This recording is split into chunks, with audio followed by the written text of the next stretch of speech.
1 अप्रैल से मध्य प्रदेश में शराब बिक्री को लेकर बड़ा बदलाव होने जा रहा है। नई आबकारी नीति के तहत धार्मिक और शैक्षणिक संस्थानों से 100 मीटर के दायरे में शराब की दुकानें पूरी तरह से बंद होंगी। खास बात यह है कि दतिया को धार्मिक नगरी घोषित किए जाने के बाद शहर की सभी 9 शराब दुकानें पूरी तरह बंद कर दी जाएंगी।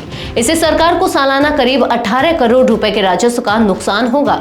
वहीं प्रदेश के कुल 19 स्थानों पर शराब की बिक्री पर प्रतिबंध लगने वाला है, जिसमें 17 धार्मिक शहर भी शामिल हैं। नमस्कार, मैं हूं और आप देख रहे हैं यूबी न्यूज। आज की रिपोर्ट में हम बात करेंगे कि आखिर मध्य प्रदेश की नई आबकारी नीति में क्या कुछ बदलने जा रहा है, शराबबंदी से किन शहरों पर असर पड़ेगा और इससे सरकार को कितना नुकसान होगा। शराबबंदी को लेकर दतिया में सबसे बड़ा बदलाव होने जा रहा है। शहर की सीमा में अब कोई भी देसी या अंग्रेजी शराब की दुकान संचालित नहीं होगी। अभी तक यहाँ झांसी ग्वालियर हाईवे, दारूगढ़ की पुलिया, रिछरा फाटक, हाउसिंग बोर्ड कॉलोनी, भांडेरी फाटक, दिनारा रोड, खलकापुरा, हाथी खाना मोहल्ला, ईदगाह मोहल्ला और गरडिया की चौकी इलाकों में शराब की दुकानें चल रही थी, लेकिन 1 अप्रैल से ये सभी बंद हो जाएंगी। जिले के अन्य कस्बों और ग्रामीण इलाकों में शराब की दुकानें चालू रहेंगी, लेकिन वहां बैठकर शराब पीने पर सख्त प्रतिबंध रहेगा। ग्राहक केवल खरीदकर अपने घर या अन्य सुरक्षित स्थान पर ही शराब का सेवन कर सकेंगे। नई नीति लागू होने के बाद प्रदेश में कुल 47 शराब दुकानें बंद हो जाएंगी। सरकार को इससे लगभग 450 करोड़ रुपए के राजस्व का नुकसान होगा। दतिया के अलावा उज्जैन, ओंकारेश्वर, महेश्वर, मंडलेश्वर, ओरछा, मैहर, चित्रकूट, अमरकंटक और सलकनपुर जैसे धार्मिक महत्व वाले शहरों में भी शराब की बिक्री पर रोक लगने जा रही है। हालांकि एक बड़ा बदलाव यह भी है कि मध्य प्रदेश देश का पहला राज्य बनने जा रहा है जहां लो अल्कोहलिक बेवरेज बार खोले जाएंगे। इन बारों में बियर, वाइन और रेडी टू ड्रिंक जैसी हल्की शराब ही बेची जाएगी, जिसमें 10% से कम अल्कोहल होगा।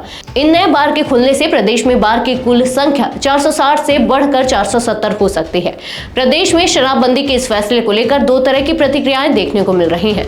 जहां एक और धार्मिक और सामाजिक संगठनों ने इस फैसले का स्वागत किया है, वहीं दूसरी ओर विशेषज्ञों का मानना है कि इससे अवैध शराब का कारोबार बढ़ सकता है। नगरपालिका क्षेत्र में लाइसेंसी शराब दुकानों के बंद होने के बाद अवैध शराब बिक्री पर नियंत्रण रखना प्रशासन के लिए एक बड़ी चुनौती होगी। हालांकि जिला आबकारी अधिकारी राकेश राणा ने कहा है कि अवैध शराब के खिलाफ सख्त कार्रवाई की जाएगी ताकि शराब माफियाओं को कोई मौका ना मिले। सरकार ने नई आबकारी नीति में शराब दुकानों की रिन्यूअल फीस में 20% की बढ़ोतरी भी की है। यह फैसला सरकार को होने वाले राजस्व नुकसान की भरपाई करने के लिए लिया गया है। हालांकि जिन शहरों में शराब की दुकानें बंद होंगी, वहां दूसरे शहरों से शराब लाकर पीने पर कोई रोक नहीं होगी। इसके लिए बिहार और गुजरात की तरह एक सख्त मद्य निषेध कानून बनाने की जरूरत बताई जा रही है। 1 अप्रैल से लागू हो रही यह नीति धार्मिक स्थलों को शराब मुक्त करने की दिशा में एक बड़ा कदम है। हालांकि इससे अवैध शराब की तस्करी और अवैध बिक्री का खतरा बढ़ सकता है। अब यह देखना होगा कि सरकार इन चुनौतियों से कैसे निपटती है और क्या यह कदम प्रदेश के अन्य शहरों में भी शराबबंदी की दिशा में आगे बढ़ने की शुरुआत बन सकता है। तो यह थी हमारी आज की खास रिपोर्ट। आपको कैसी लगी, अपने विचार हमसे साझा करें। इस वीडियो को लाइक और शेयर करें, साथ ही चैनल को सब्सक्राइब करें। यूबी न्यूज आपके लिए लाता रहेगा देश विदेश से जुड़ी ऐसी ही तमाम खबरें। तब तक के लिए धन्यवाद।